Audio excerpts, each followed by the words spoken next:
Robert McEwen's father gave him an early introduction to a career in investing. He had me charting stocks when I was 11, and I started investing when I was 12. So my first stock was probably my worst investment. I made 9 times on my money in the space of 18 months, and I thought, boy, that's what the market's like all the time. Took a very long time to repeat that. Rob's father also influenced his outlook on life. Don McEwen returned from World War II in an iron lung and was told he would never walk again.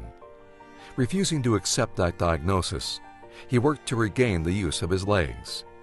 Rob says seeing his father's determination shaped his approach to life. I look at obstacles, and every time I look at it or problems, I'm going, this seems to pale in comparison to what he faced.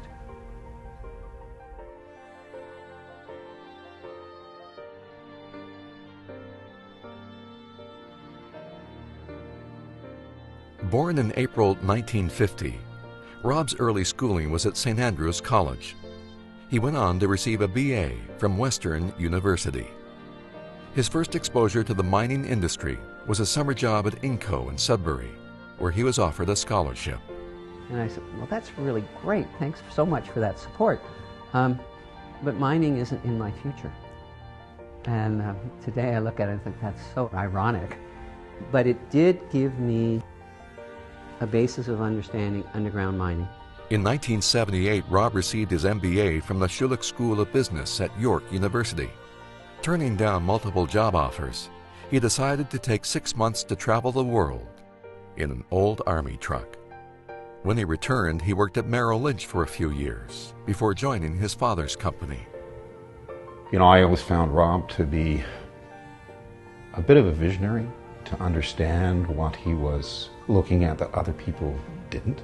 Following his father's death, Rob took over McEwen Eason Limited, which eventually led to a bigger involvement in the mining industry. After 18 years, I thought, well, let's see what it's like.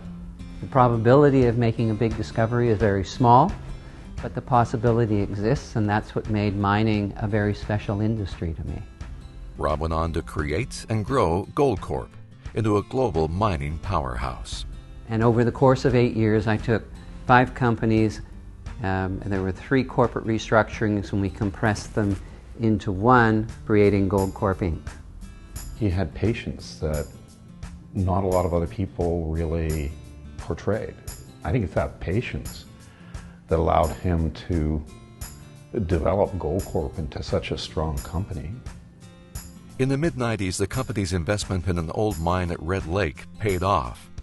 A $10 million exploration program showed significant results. But at the same time, trouble was brewing with the union. But it was at a time when the gold prices were heading down. And I said, well, with our workforce, we need to be more innovative, and we wanted a lot of flexibility. And I said, under the current working conditions, this isn't going to work. So they said no. That resulted in a strike that lasted 46 months, during which Rob received a death threat. There were SWAT teams, 15 men, full body armor, automatic weapons showed up at my house twice. We replaced all the glass in our basement and first floor with bulletproof glass. Fortunately, nothing went wrong. There was just property damage. The person who issued the threat was never found. During the strike, exploration continued, and the mill was rebuilt, ready for more efficient production at new levels. When we started up, we went from 50,000 ounces before the strike to 500,000 ounces after the strike at that mine, and our costs went from $360 an ounce to $60 an ounce.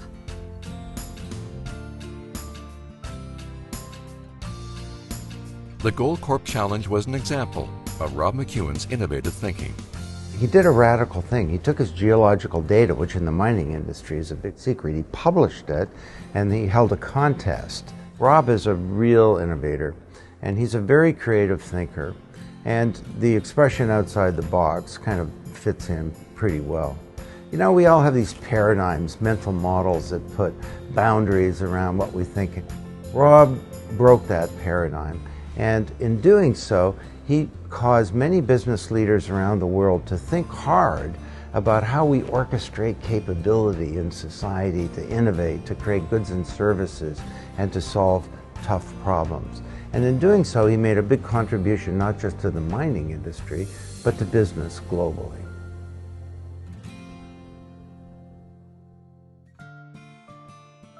In 2004, Rob decided it was time to step down from Goldcorp. We had $400 million in cash. We had no debt. We were the lowest cost gold producer in the world. I said, this is an ideal time to step out. When I left Goldcorp, I got into buying companies. I would buy 10 to 30% of junior exploration companies that needed money, and I thought they had exciting stories. Rob also used his financial success to give back. He and his wife contribute to many causes, including creating the McEwen School of Architecture in Sudbury and the McEwen Center for Regenerative Medicine at the University Health Network.